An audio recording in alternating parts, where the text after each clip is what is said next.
ये एक scary story है जो कि एक अर्बन लीजेंड के ऊपर बेस्ड है। इस कहानी में एक टीनेज लड़की एक घर में उनके 3 बच्चों पे बेबी सिटिंग करने के लिए जाती है, पर जिस वक्त वो लड़की वहाँ होती है उसे एक फोन कॉल आती है किसी अनजान आदमी से। कहानी में आगे क्या हुआ ये जानने के लिए पूरी कहानी देखिए। एक यंग टीनेज लड़की जॉब की तलाश में थी। उसे कुछ काम मिल नहीं रहा था, इसीलिए अपने गुजारे के लिए कुछ पैसे कमाने के लिए उसने एक कपल के लिए बेबी सिटिंग का काम चालू किया।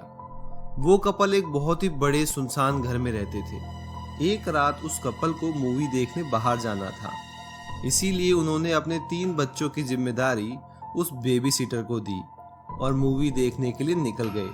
रात होने के बाद बेबी सिटर ने बच्चों को सुला दिया और फिर नीचे वाले कमरे में आके टीवी देखने लगी, क्योंकि उसे उन बच्चों के पेरेंट्स के घर आने तक टाइम पास करना था। वो अपने आप को कंफर्टेबल महसूस कर ही रही थी कि तभी एक फोन कॉल आया। उसने वो फोन उठाया तो सामने की तरफ से एक गहरी सांस लेते हुए आदमी ने कहा, क्या तुमने बच्चों को देखा? वो लड़की काफी फ्रिक्ड आउट हो गई। वो अपने आप को कन्विंस करने की कोशिश कर रही थी कि कोई उसके साथ जोक कर रहा है। उसने फोन को रखा और वापस टीवी देखने लग गई, पर करीब 15 मिनट बाद वापस से उसका फोन बजा। उसने फोन उठाया।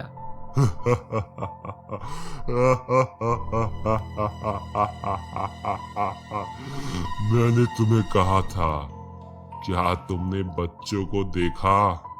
उस आदमी की बात को सुन के बेबी सिटर बहुत डर गई और डर के मारे उसने फोन काट दिया। उसे लगा कि उसके ऊपर 3 बच्चों की भी जिम्मेदारी है, इसीलिए उसने इस बारे में पुलिस को फोन करना जरूरी समझा। पुलिस स्टेशन में जिस ऑपरेटर ने फोन उठाया उसने उस लड़की को कहा कि अगर अगली बार वो संदिग्ध आदमी उसे फोन करता है तो उसे ट्राई करना पड़ेगा कि उस आदमी से ज्यादा देर बात कर सके, क्योंकि उस दौरान पुलिस उस आदमी की फोन कॉल को ट्रेस कर लेगी और ये पता लगा लेगी कि वो फोन कहाँ से आ रहा है। कुछ देर बाद बेबी सिटर का फोन तीसरी बार बजा। लड़की ने फोन उठाया। मैंने तुझे कहा था बच्चों को चेक कर, आके बच्चों को देख ले। तुझे कितनी बार बताना पड़ेगा, पर तू नहीं आ रही। क्या करूं मैं तेरा? कब आएगी? बच्चों को देख तो सही, बच्चे कहाँ हैं? अरे एक बार तो आ। उसकी बातें सुन के लड़की बहुत डर गई और उसने फोन काट दिया।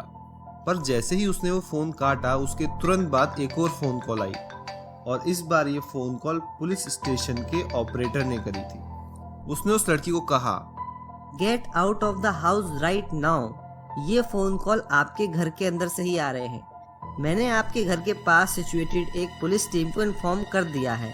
वो कुछ ही देर में आपके घर पहुंच जाएंगे, पर तब तक आप घर के अंदर ना रहें। तुरंत घर के बाहर निकले। Hurry up. उसकी बात सुन के लड़की के हाथ से फोन गिर गया। तभी उसको ऊपर के स्टेयर से किसी के कदमों के नीचे आने की आवाज आई। 1 सेकंड की देरी किए बिना वो लड़की उस घर से बाहर भागी। जितना उसके पैरों में ताकत थी उतना जोर से वो भागी। उसने घर का फ्रंट गेट खोला ही था कि पीछे से शीशा टूटने की आवाज आई। वो और डर गई। लड़की घर के बाहर निकल के सड़क पे दौड़ने लगी और थोड़ी ही दूरी पे उसे पुलिस की कार आती हुई दिख गई। पुलिस उसको अपने साथ लेकर वापस उस घर में गई। जब पुलिस ने उस घर की तलाशी ली तो उसे उस घर के ऊपर वाले कमरे में 2 छोटे बच्चे अलमारी के अंदर छुपे हुए मिले। वो दोनों बच्चे बहुत डरे हुए थे और पुलिस और अपनी बेबी सिटर को देखने के बाद वो ऐसा रोए कि चुप होने का नाम ही नहीं लिया। ऊपर के ही फ्लोर पे पेरेंट्स के बेडरूम के अंदर पुलिस को एक खून लगा हुआ चाकू भी मिला और उस बिस्तर पर एक बच्चे का कटा हुआ सर भी मिला। पुलिस समझ गई कि हत्यारे को एक ही बच्चा मिला, बाकी 2 बच्चे उसकी आवाज सुन के पहले ही छुप गए होंगे। जब वो लड़की घर से भागी तब हत्यारा चुपचाप घर से निकल गया और पुलिस के लाख कोशिशें करने के बावजूद भी वो उस आदमी को नहीं ढूंढ पाए। पुलिस ने बेबी सिटर को बताया कि वो आदमी आपको इसलिए कॉल कर रहा था कि ताकि आप ऊपर वाले कमरे में आए, और जाहिर है आपकी आवाज़ सुन के बच्चे जहां भी छुपे हुए थे वहां से बाहर निकल जाते। वो उन दोनों बच्चों को भी मारना चाहता था, पर क्योंकि आप ऊपर नहीं आई इसीलिए उन दोनों बच्चों की जान बच गई।